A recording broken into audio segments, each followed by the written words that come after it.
Midwest farmers are still trying to recover their land 4 months after devastating floods. In March, entire towns and farms were left underwater in states like Nebraska, Iowa, and Missouri. The new CBSN Originals documentary, A Climate Reckoning in the Heartland, profiles a farmer in Nebraska who's reluctant to acknowledge the realities of climate change, even as extreme weather becomes his new normal. Do you and other farmers here chalk it up to it was a freak occurrence, the levee broke, or are you guys talking about larger climate issues?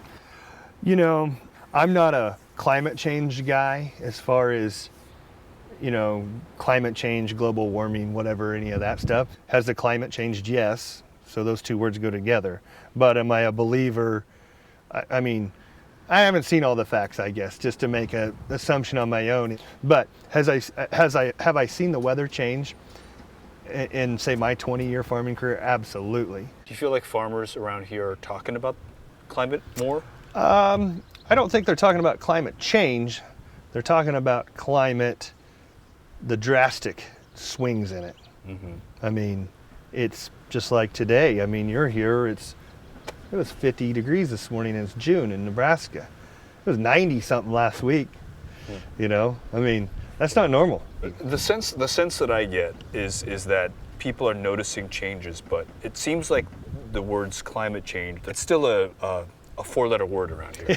I don't know if climate change is a four-letter word. It's just, you know, maybe we're just slow to adapt. I don't know.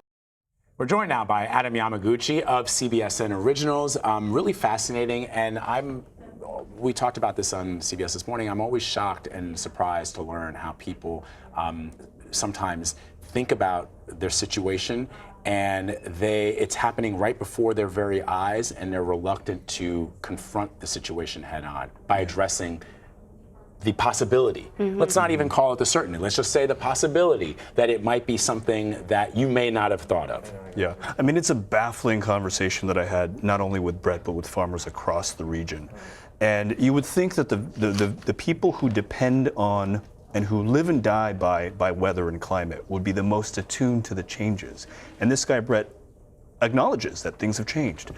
But the term has taken on such a political dimension, right, that people just aren't willing to take that one extra step and say, these things are happening, but why? Mm-hmm. So we have like an image that's kind of behind you. It's of him kind of looking at what looks like a lake, but it's not a lake, right? This is his farmland. Wow. This is his farmland, and it's hard to see, but in the distance.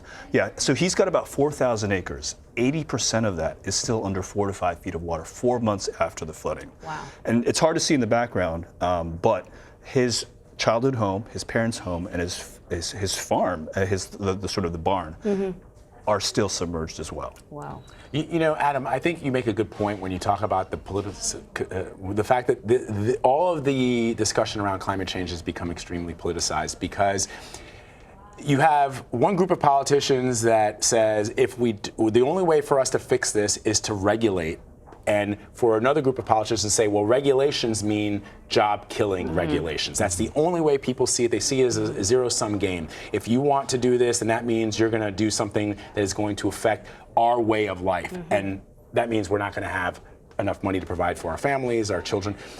It's sad that the discussion, it should have been just a scientific one. It's terrible that it's become a political one, where you're saying, for us to fix and heal this planet, you have to think of it in terms of whether or not you're going to be able to have a livelihood. It's not the way it should be framed. Absolutely. You know, I will say, though, that if there is a silver lining to come out of this crisis, there may be some opportunity. So one of the farmers that we did profile in this piece as well says that this crisis was so large that it might actually mark a turning point. So there is a small but burgeoning movement of environmentally conscious farmers. Maybe not Brett. Mm-hmm. They're trying to reach people like Brett, and really to make the case that there are practices that you can take part in that will be economically beneficial without actually touting the environmental benefits, because they're afraid of using those terms. So if we say, look, there are things that you can do that are going to help the bottom line, people like Brett will come on board. Right. But as soon as you mention climate, there's skepticism. So does this have to do with the infrastructure? Because this doc also sort of touches on the need for the infrastructure to change to meet the future pressures that Mother Nature is going to sort of present. Right. And if you have a constituency that's not pressuring you to spend more money on these sort of things, that, like, you know, if people like Brett are not saying to their politicians, look, I want you to put your money into improving these levees, and they're not going to do it, right? So to add yet another layer of confusion to all of this, Brett is actually very active. He's sort of taken up arms. He should be spending 8 to 10 hours of his day out on the farm at this time. This is the prime time for him.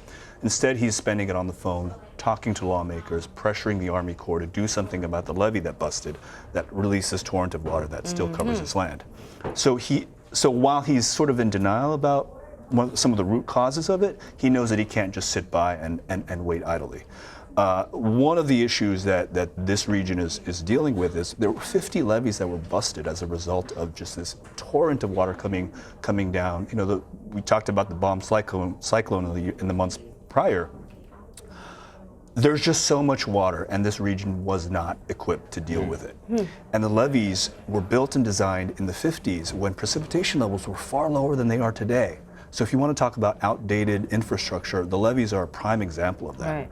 And it takes an act of Congress to rebuild to new specs. So there's a lot of federal money that's going to start pouring in to fix the levees, but they can only be fixed to the pre-flood levels, which were already arguably outdated. Right, and definitely not preparing them for the future. Absolutely. Fascinating. Adam Yamaguchi, thank you so much for joining us. We appreciate it. You can watch the latest CBSN originals, Climate Reckoning in the Heartland, right now on cbsnews.com/Heartland, and it will air here on CBSN on Sunday at 8 and 11 p.m. Eastern.